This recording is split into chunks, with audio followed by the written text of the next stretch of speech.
Hello everyone, this is Brett here, and I thought I would do a quick little pickups video for you all today. I decided to do some game hunting and go check out a couple stores, and I ended up spending a little more than I originally intended to, but I did end up picking up some cool stuff, so I thought I would show you guys everything that I got. And one of the biggest things I did get was this, the Game Boy Player. This is used, of course, but looked in very good shape. This is what it looks like through the plastic anyway, and I don't really see any damage on it or anything, so I decided to pick it up because it comes with the disc. So now I did have the Game Boy Player years ago. I bought it at FYE, and I decided to buy it again because I did get GameCube component cables. And one of the reasons, if not the only reason, why you would still get component cables for the GameCube instead of playing them on the original Wii is so that you can still use the Game Boy Player and play all your Game Boy games in 480p on your TV. So I decided that since I invested in the component cables, I may as well invest in the Game Boy Player again. And so here it is. The store just so happened to have this one, and it was a fair price. So I decided to pick it up. And I did have a few games that I traded in. I decided to trade in Pod Speed Zone for the Dreamcast, and Banjo-Kazooie Nuts and Bolts, and Gran Turismo 5 for the PS3, which none of those games I was playing at all, so I decided to trade them in and see how much I got for them. I ended up getting $8 for all three of them, so that's not very much, but it still helped. And it helped me get this for a little cheaper price. And when I was at the same store, I also picked up a Game Boy Advance game to go with it. They had a whole bunch of games just sitting in a container there, a whole bunch of loose cartridges. And I decided to pick this one out of all those. This is Crash Bandicoot 2 Entranced. I've never played this, but I have liked the Crash Bandicoot games. So I decided to pick this one up and see how it is. So I'm going to pop this in eventually, and hopefully it's fun. Now I may do a separate video on this. I might do a video of me unwrapping it and testing it out and playing the games on it. And if you're interested in that, just let me know and I will do it. Now, at the other store I went to, I saw several other games I wanted. Most of which were kind of uncommon, nowadays anyway. Got a couple of GameCube games. The first one I got Chibi or Chibi Robo for the GameCube. This is one of those love or hate type of games, but I have played it before, and I actually didn't think it was that bad. And it came with everything, came with all the manuals and everything, so these games were all in very good shape.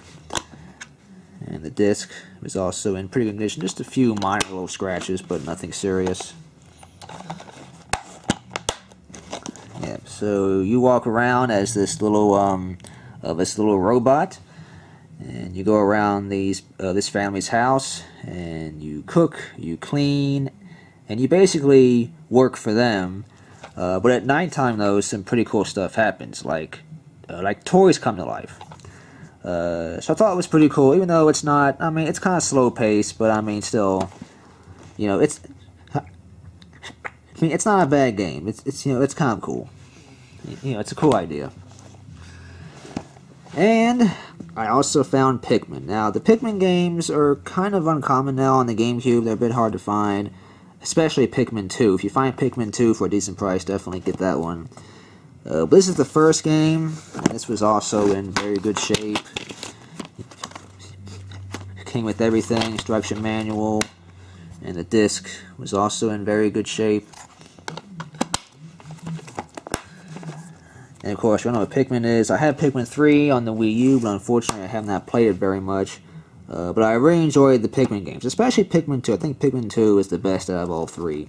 But this game is much shorter, but it's still very fun to play, and it's a great start to the series. So I recommend picking up all three Pikmin games if you can find them. And finally, I also picked up a couple of other Game Boy Advance games at that same store. One here is Mario & Luigi Superstar Saga. And it came from a GameStop, it looks like, because that's the road sticker. Now, I have played this game. I think I did play this game years ago when it first came out, but I didn't get too far into it. But now that I'm older and I can play on the game, now I can play on the GameCube on the TV. It'll probably be more fun. So I decided to pick this up to go with it. And finally, we got Super Mario World, or Super Mario Advance 2. Super Mario World for the Game Boy Advance.